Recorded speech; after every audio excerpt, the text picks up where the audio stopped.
Close your eyes and imagine standing among ancient ruins on a warm African morning. The sun casts long shadows over colossal stone walls, weathered but still proud. You can almost hear the echoes of the past, the chatter of merchants in a busy marketplace, the clang of a blacksmith's hammer, and the footsteps of scholars walking along carefully planned streets. These are not the sounds of simple villages. They are the whispers of great cities, planned with extraordinary skill and purpose.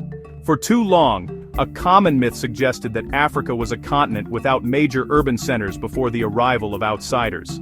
This narrative painted a picture of a land waiting to be developed, a continent without its own history of advanced civilization. This idea, however, could not be further from the truth. Across the vast African continent, archaeologists have uncovered overwhelming evidence of sophisticated cities that thrived for centuries. These were not random collections of huts or temporary settlements. They were meticulously planned urban landscapes, designed by Africans, for Africans.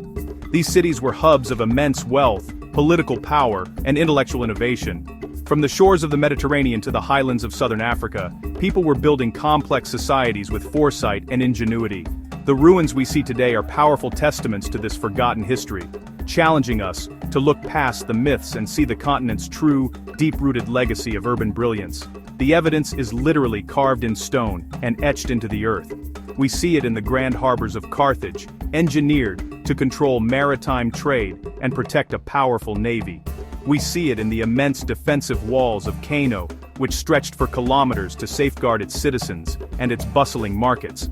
We find it in the majestic stone structures of Great Zimbabwe, a city designed with distinct zones for its royalty, its spiritual leaders, and its people. These ancient metropolises demonstrate a profound understanding of engineering, social organization, and economic strategy. They show us that African societies were not passively waiting for history to happen. They were actively shaping their own futures. This essay will take you on a journey to explore some of these remarkable, ancient African cities. We will walk through the planned streets of Carthage, stand in the shadow of Kano's mighty gates, and marvel at the architectural genius of Great Zimbabwe, Aksum, and Timbuktu. We will discover how these cities were designed not just for survival, but for prosperity, security, and cultural enrichment. By understanding their design, we can appreciate the advanced thinking of their builders. It is time to set aside the old, misleading stories and celebrate the incredible achievements in urban planning that defined Africa's great civilizations long ago. On the coast of modern-day Tunisia, the city of Carthage rose to become a dominant power in the ancient world. Its success was not an accident. It was the result of brilliant and deliberate urban planning, centered around its most valuable asset, the sea. The city's engineers designed a truly remarkable harbor system, one of the most advanced of its time. It was composed of two distinct interconnected ports. The outer rectangular harbor was for commercial ships, a bustling hub where vessels from across the Mediterranean would dock to trade goods like textiles, metals, and food. This commercial port was the engine of Carthage's economy, a place of constant activity and immense wealth. Protected behind this commercial port lay the city's military secret, a circular inner harbor exclusively for its powerful navy. This naval port was ingeniously hidden from the view of the open sea, providing a secure and private base for Carthage's warships. At its center was an island, upon which stood the admiral's headquarters, giving him a complete 360-degree view of his entire fleet. The harbor was lined with ship sheds, capable of housing over 200 warships, each ready to be deployed at a moment's notice.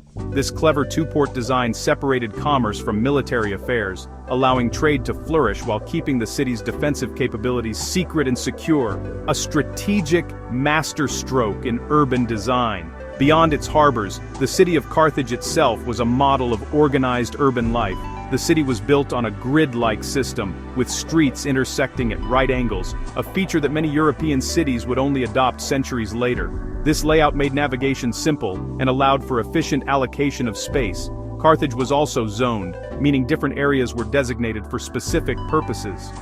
There were residential quarters for its citizens, bustling markets, sacred areas with grand temples and necropolises, or cemeteries, located on the city's outskirts. This thoughtful organization prevented the chaos that often plagued large, unplanned cities and contributed to a higher quality of life for its inhabitants. The builders of Carthage also understood the importance of public health and sanitation. They constructed an impressive system of cisterns to collect and store rainwater, ensuring a fresh water supply for a large population. This advanced infrastructure, combined with its strategic military and economic planning, made Carthage a true superpower of the ancient world. It was a city that did not just react to its environment but actively shaped it to meet its needs. Carthage stands as a powerful example of how African innovators used urban planning to project power, generate wealth, and build a lasting and sophisticated civilization long before many other parts of the world. Deep in the heart of West Africa, in what is now modern Nigeria, the city of Kano emerged as a vital center of trans-Saharan trade. Its prosperity depended on its ability to protect its people, its markets, and its wealth from outside threats. The solution was one of the most impressive feats of defensive engineering in African history, the Great Walls of Kano. Construction of these formidable earthen fortifications began in the 11th century and was expanded over hundreds of years. At their peak, these walls stretched for approximately 14 kilometers, completely encircling the ancient city and creating a secure sanctuary within. They were a clear and powerful statement of Kano's strength and permanence. The walls were not merely a simple barrier, they were a sophisticated defensive system. Built from packed earth, they were incredibly thick and stood up to 15 meters high in some places, making them extremely difficult to breach. A deep moat or ditch was dug along the outside of the walls, adding another layer of defense against invading armies. Dotted along these massive walls were several gates, each with its own name and purpose. These gates were not just openings, they were heavily guarded control points. They allowed the city's rulers to manage the flow of people and goods, collect taxes on trade, and shut down access to the city in times of danger. Inside the walls, Kano was a highly organized and zoned city, meticulously planned to support its role as a commercial powerhouse. The city was divided into different quarters, or wards, each with its own identity. Some quarters were designated for specific crafts, so you would find all the dyers, leather workers, or blacksmiths working in the same area. This zoning made trade more efficient and helped skilled artisans to collaborate and pass down their knowledge. At the very center of the city was the Emir's Palace, the political and spiritual heart of Kano, alongside the central mosque and a vast marketplace, the Kurmi market, which became one of the most important in the entire region. The layout of Kano demonstrates a clear understanding of how to design a city for both security and economic success.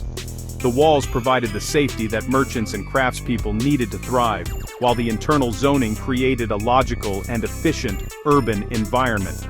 Foreign traders, caravans from North Africa, and local farmers all knew that within Kano's walls they could conduct their business in peace. This combination of impenetrable defense and smart internal organization is what allowed Kano to flourish for centuries as a major African metropolis, a testament to the foresight and planning skills of its leaders and builders. In the highlands of southern Africa, nestled between the Zambezi and Limpopo rivers, lies the breathtaking ruin of Great Zimbabwe. This city, which flourished between the 11th and 15th centuries, is truly a marvel of architecture and urban planning. Its name means great houses of stone, and honestly, that is a fitting description. The entire city was built without using any mortar to hold the stones together. Instead, its builders expertly cut and stacked granite blocks to create massive curving walls, some reaching over 11 meters in height. This technique, known as dry stone construction, required immense skill, precision, and, well, an advanced understanding of physics and engineering, proving the society's deep architectural knowledge. The city was not a single, uniform structure, but was clearly divided into three main zones, each with a specific purpose. This shows a sophisticated social hierarchy and an organized city plan. The most famous structure is the Great Enclosure, a massive elliptical wall that protected the city's royal residences. Inside this enclosure, people lived in well-made clay and thatch houses, but the stone walls provided privacy and security for the ruling elite. A narrow passage, just wide enough for one person, leads to a mysterious conical tower, a solid stone structure whose purpose is still debated by historians but, likely held symbolic or ceremonial importance. This area was the political and royal heart of the city. Perched on a high hill overlooking the valley is another distinct area known as the Hill Complex. This was the oldest part of the city and is believed to have been its spiritual and religious center. Its location, high above the rest of the city, gave it a sense of importance and connected it to the heavens.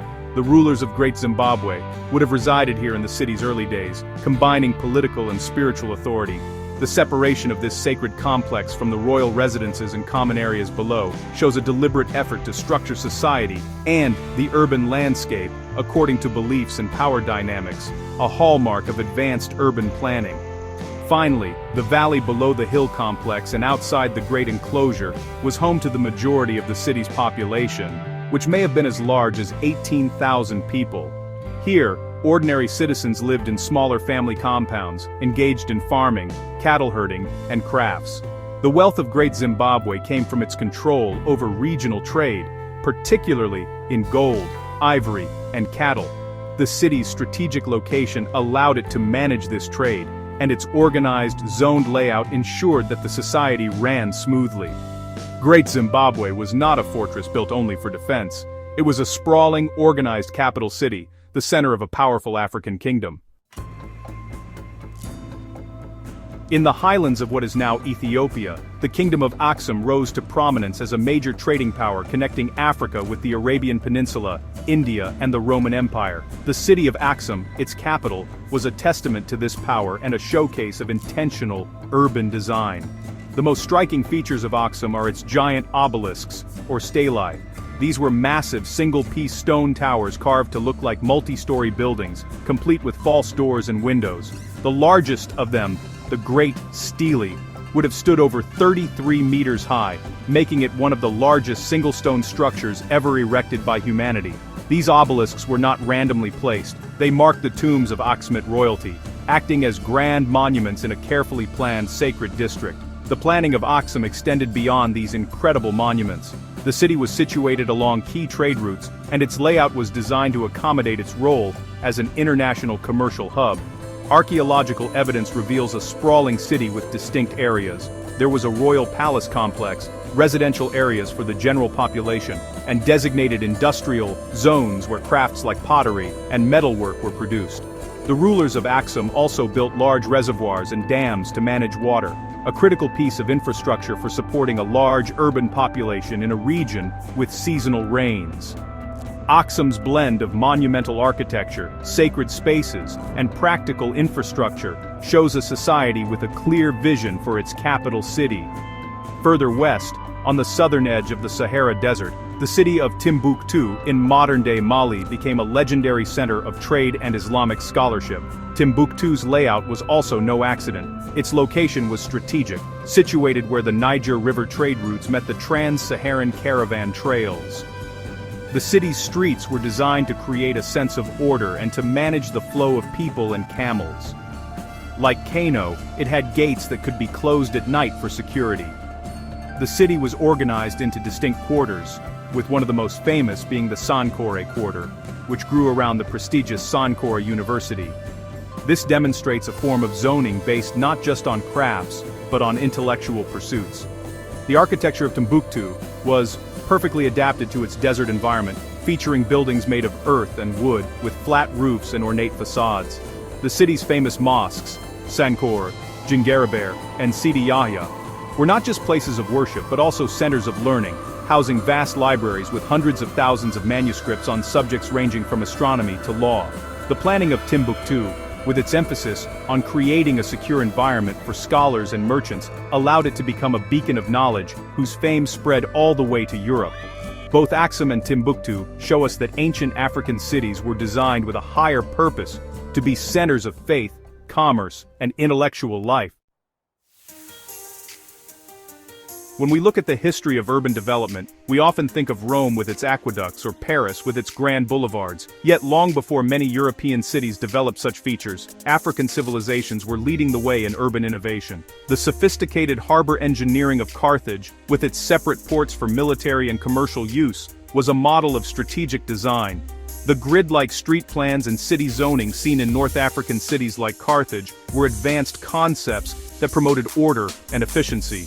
These were not primitive settlements. They were urban centers planned with a level of foresight that rivaled or even surpassed that of their contemporaries around the world. Consider the immense, defensive walls of Kano in West Africa, a feat of engineering that protected a bustling commercial hub for centuries. In Europe, many cities remained vulnerable, or relied on simpler fortifications during the same period.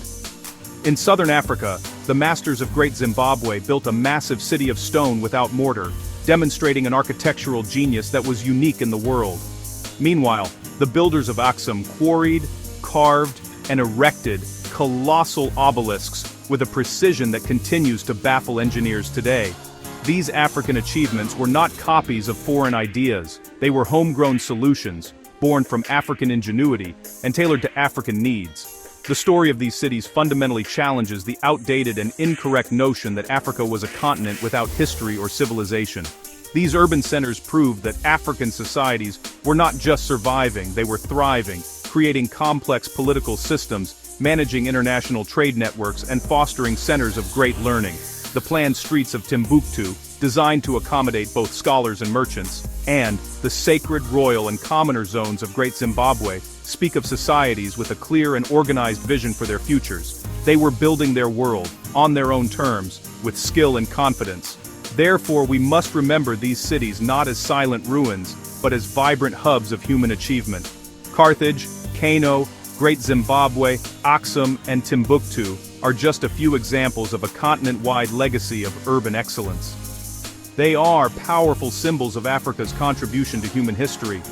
The next time you see a picture of these ancient sites, look beyond the weathered stones and dusty landscapes. See the genius of the planners, the skill of the builders, and the ambition of the leaders who dared to build great cities that would stand the test of time. This is a history that belongs not only to Africa, but to the entire world.